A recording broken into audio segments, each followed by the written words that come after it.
火花の罪、とても面白いストーリーですね。ストーリーでは先に紹介した反逆正体以外にも多くの前作要素が言及されていました。今回紹介する部分は反逆正体のメンバーに比べると大きな比重はありませんが、簡単に知っておくと良さそうなので短く紹介してみようと思います。ドルフロイチのネタバレがあります。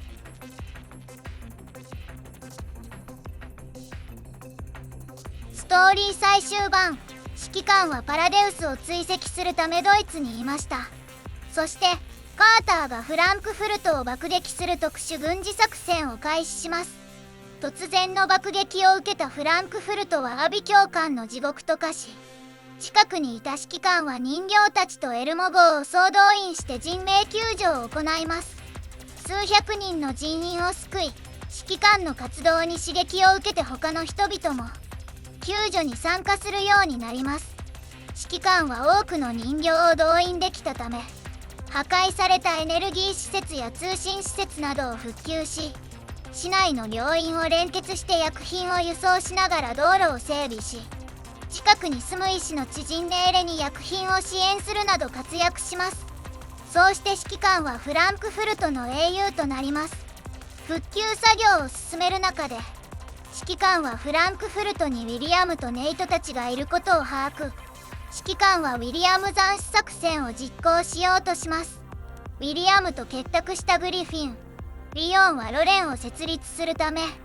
指揮官に勲章を与えロレンのシンボルとして利用しようとしますが、指揮官はこれを拒否します。サーはロレン設立にウィリアムが必要だったため、IOP 製の人形たちを次々と停止させます。指揮官は非 IOP 人形を主力としてウィリアムの基地へ突撃します。ここではウィリアムの処理には失敗しますが、代わりに指揮官はルニシアと最後の再会を果たします。その後、指揮官は行方不明扱いとなります。実際にはサーが指揮官を懐柔するため密かに連れ出していたのですが、指揮官はその後もウィリアムを排除するための追加作戦を展開しますが、この話はまた別の機会にすることになりそうですね。指揮官の公式な最後は違法人形団でライオンに襲撃され、行方不明になったとされています。その後、英雄の犠牲を追悼する意味で勲章を授与されます。一方、反逆正体側のフランクフルトの話は爆撃より前の時点です。前の動画で紹介した RPK-16 あるいはエンブラの最後がフランクフルトの劇場で迎えられました。エンブラを利用したパラデウスの広告作戦は放送中だったため、反逆正体も露出してしまい、テロリストとして名指しされ指名手配までされてしまいました。意図せず名前が広まってしまったため、今回の火花の罪イベントではこれまで使っていた名前を捨てたそうです。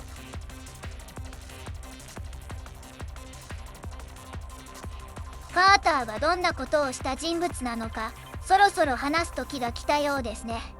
ドルフロニで出会った軍人系キャラクターたちを見ると、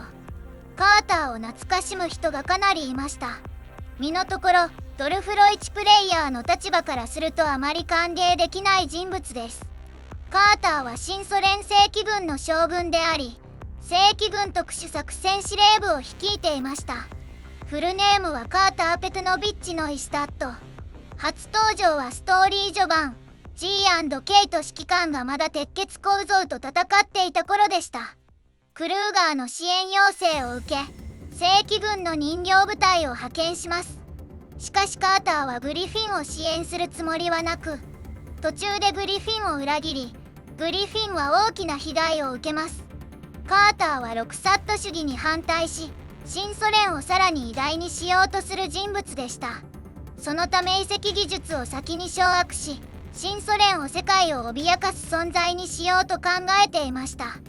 グリフィンを裏切った後、クルーガーに罪をなすりつけて逮捕させ、さらにオガスの奪取も試みますが、これは失敗します。パルディスキ潜水艦基地にある遺跡関連の重要オブジェクトをめぐり、指揮官と再び衝突します。指揮官がどうにか外部支援を呼び込む一方、人形たちとアンジェリアの奮闘によってかろうじて潜水艦基地の正規軍を排除します。カーターはこの騒動の責任を問われて職を解かれ、その後自分に従う兵士たちを集めて離脱し、グリフィン型の PMC へ爆撃を行います。爆撃と潜入によりグリフィン基地は炎に包まれ、クルーガーやヘリアンの命も危険にさらされますが、なんとか基地防衛に成功します。その後カーターはパラデウスと手を組み、ロレン設立に反対するための作戦を進めます。しかしそれらの行動がパラデウスの手のひらの上で踊らされていたことには気づいていませんでした。ストーリー最終盤、カーターはロレンの建国を阻止するためモスクワでクーデターを起こし、同時にフランクフルトにも爆撃を行います。しかしフランクフルト爆撃は民間人の犠牲者を出しただけで、ロレン建国を止めることはできず、クーデターもあっさり鎮圧されます。全てに失敗したカーターは自殺。こうしてカーターの物語は幕を閉じます。クルーガーの言葉を借りれば、カーターの若い頃は指揮官と似ていたそうです。理想に向かって突き進み、部下を大切にする人物でした。しかし歳月と現実に心を折られ、手段を選ばない方向へ進んでしまい、このような悲惨な最後を迎えることになりました。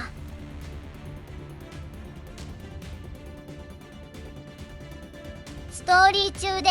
サラリとネーレという名前とケビンという名前が登場します。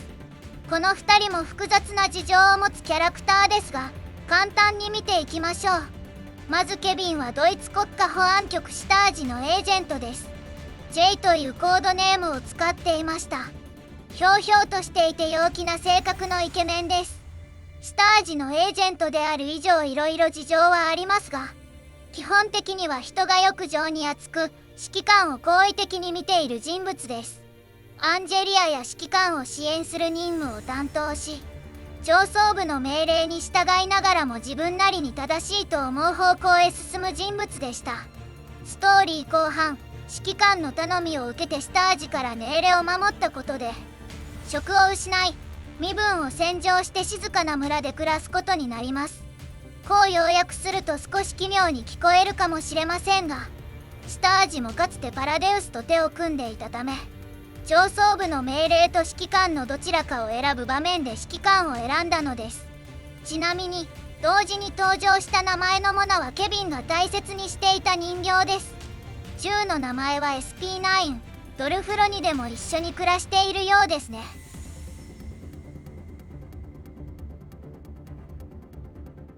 ストーリー中盤に登場した脇役キャラクターです。ある研究所の研究員でした。その研究所はパラデウスと深い関係があると疑われており、ELID 治療薬を開発していると主張している場所でした。そのためスタージは研究所を調査し、その中にネーレも含まれていました。